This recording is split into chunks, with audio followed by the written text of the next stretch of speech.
పొద్దుగాల చల్లబడ్డది, పగటిలి ఎండగొట్టింది, మాపటిలి మళ్ళా వాతావరణం చల్లగైంది. మబ్బులు గమ్ముడు అంతల్నే తేలిపోవుడు. ఆడాడ జరంత తుప్పురు పడ్డట్టు చేసింది. గిట్లున్నది వాతావరణం. బగ్గ ఎండలు కొట్టాల్సిన టైంలా ఆనకాలం లెక్కనే ఉన్నది 4-5 రోజుల సంధి. ఒక్కనాడే 3 కాలాలు చూపిస్తుండే వరకు చిత్రం అనిపిస్తుండొచ్చు. మరి ఇట్లా ఎందుకైతుందంటే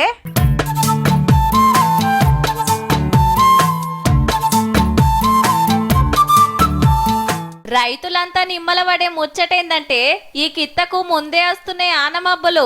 ఆల్రెడీ కేరళ మీదికొస్తే దంచుతున్నాయి ఆనలు. ఆడికెళ్లి చిన్నగా కదిలి తమిళనాడు కర్ణాటకని దడుపుకుంటా మన దిక్కొస్తాయి అన్నట్టు. ఆంధ్ర తీరానికి ఈ నెల చివరికి వచ్చేసరికి తాకే అవకాశం అయితే కనిపిస్తుంది. తర్వాత జూన్ మొదటి వారంలోనే మన తెలంగాణ రాష్ట్రాన్ని కూడా తాకే అవకాశం. లెక్కకైతే జూన్ 1 కు కేరళకు వచ్చి ఆ టెన్క ఇటు వచ్చేది. ఈ తాపకు 8 రోజుల ముందే వస్తుండే వరకు ఆనాకాలం గిన మంచిగానే ఉంటదని చెప్తుండ్రు ఆఫీసర్లు. అయితే దానికి జరంత టైం ఉంది గాని ఇయాల సుత మొగులు మబ్బే అగుపడ్డది. సిటీలో ఆడాడ ఓ డల్లు పడ్డది. ఎక్కువ మటుకు రాత్రి పూటే కొడుతుంది. రేపు కూడా చూసుకున్నట్లయితే సుమారు ఒక 5-6 జిల్లాలకు మనకి భారీ వర్షాలు నమోదయ్యే అవకాశం అయితే కనిపిస్తుంది. ఇక కొన్ని జిల్లాలలో కూడా గట్టిగానే ఉన్నది.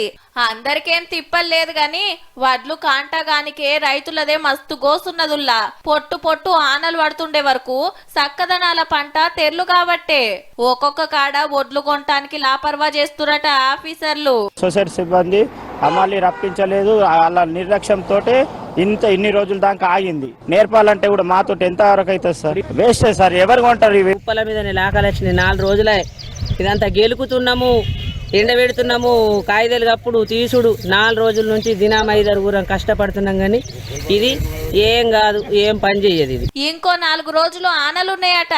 ఆ టెన్క కేరళకి వెళ్ళందుకుంటాయట. జరా కోసిన పంటలు జప్పున కొనుండ్రి సార్లు. రైతుల కష్టం నీళ్ల పాలయ్యేటట్టుంది.